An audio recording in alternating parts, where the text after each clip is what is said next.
All right, I want to review some problems from the Unit 1 Rational Numbers Test Review, and this is the sheet labeled Part 1. We're going to start with the first problem. What is negative 6 plus negative 4 minus 15? So I can see the 6 is negative, the 4 is negative, and the 15, I look left and I see a subtraction sign, which makes that negative also. So I'm going to circle the negatives, and then I'm just going to add them together. So when you're adding negatives, they just get more negative, and they go to the left on the number line. Spending $6, spending $4, and spending $15 is equal to spending $25. So your answer is negative 25. All right, for problem number 2, we have negative 823 minus a negative 561.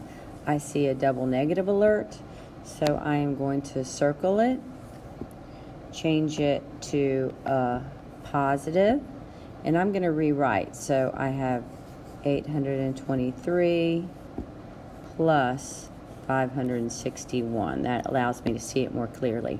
Now I see that I have a negative 823 and a positive 561. So if they have different signs, I'm going to see who wins. The negatives win. The negatives have more. And how much do they win by? So my negatives are going to win. So now I'm going to do a subtraction problem, and I'm going to just do the absolute values of the number and take the biggest number minus the smaller number. So, and I have that right here. All right, so 3 minus 1 is 2. Oops. Sorry. 6 minus 2, I can't take 6 away from 2, so I borrow from the 8. Make that 12. 12 minus 6 is 6. 7 minus 5 is 2. And my answer is negative 262, because we already determined the negatives win. So negative 262. All right, number 3 is a great question. Marcus was playing a game where the object was to end the game with the score of 0 after 5 minutes of play. What would he need to score in the 5th minute to win? All right, so what would he need to score in the 5th minute? So to solve this, we want to add up so far what his combined score is. So now we know how to add up negative and positive numbers, so I'm going to group my negatives together and my positives together. So 30 plus 60, those are our positives. 30 plus 60 is 90. And now I'm going to group my negatives. Negative 20 and negative 30. So negative 20 and negative 30 together would be negative 50. So now I'm down to 2 numbers. I've got 90 that's positive and 50 that's negative. So when I add those 2 together, who wins? The negatives win, the positives win, and they win by 40. So far, our score of all of these minutes so far, if we add them together, we've got a score of 40. So what do we need the 5th minute to be to get us to a score of 0 to win the game? Well, I know an additive inverse of 40 would be negative 40. So if I scored negative 40 in the last minute, I would win the game. So the answer to the problem would be negative 40, because that's the score we need in the 5th minute to win the game. All right, question 4. In the morning, the temperature was negative 8 degrees. In the afternoon, it warmed up 10 degrees. Then it dropped 5 degrees at night. What was the temperature at night? Well, this is a temperature problem where you start at negative 8, and then the temperature rises and falls. So I can use a number sentence to figure this problem out. So I'm going to start at negative 8 degrees.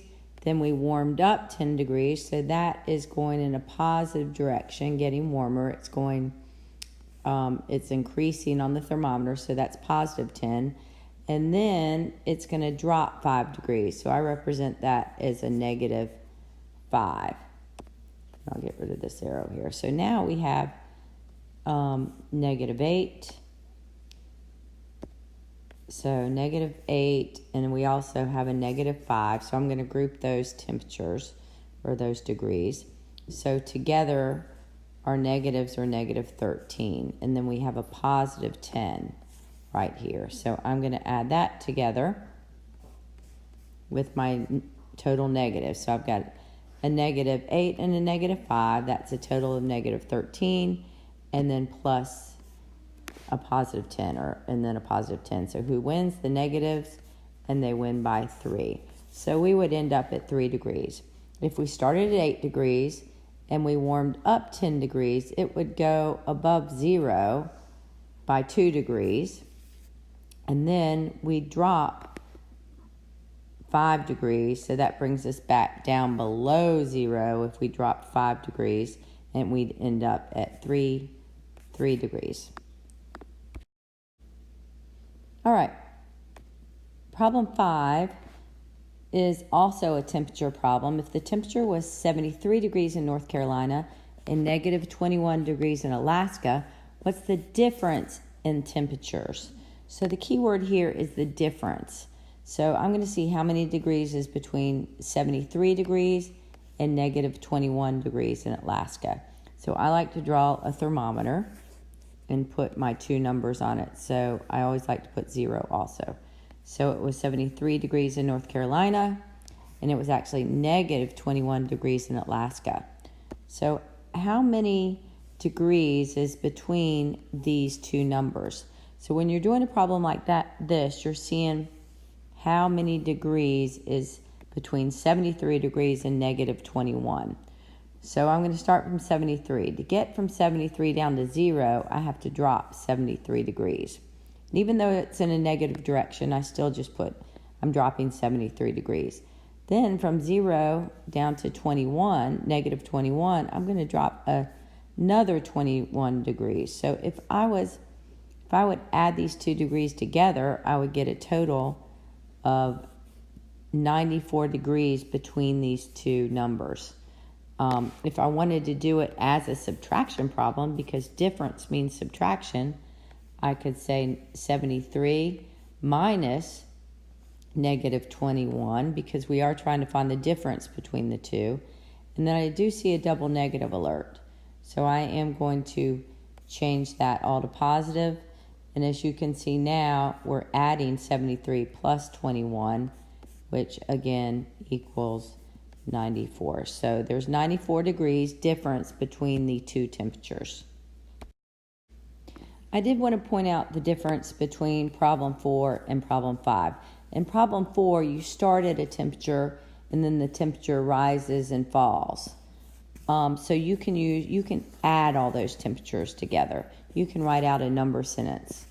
But in problem 5, you're asked to find the difference between the 2 temperatures. So that's where it's very important to draw your thermometer and figure out how many degrees are between the 2, because they're asking you for the difference between the 2. How many degrees are between them? All right, problem 6.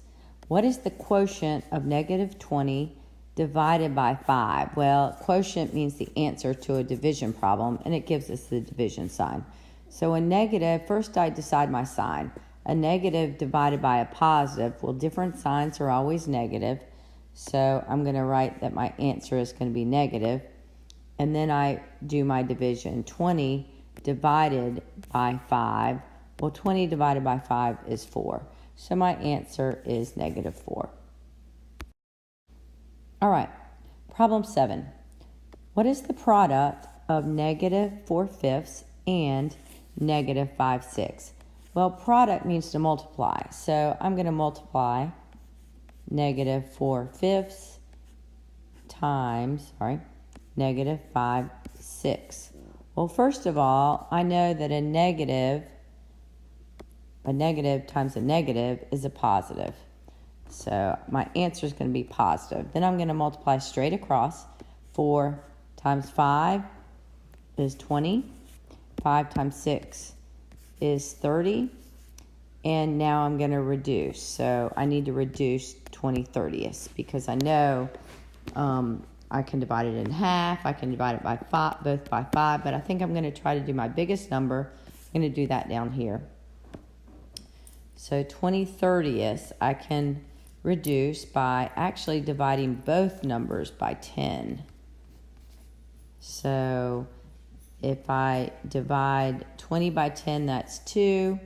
30 divided by 10, that's 3.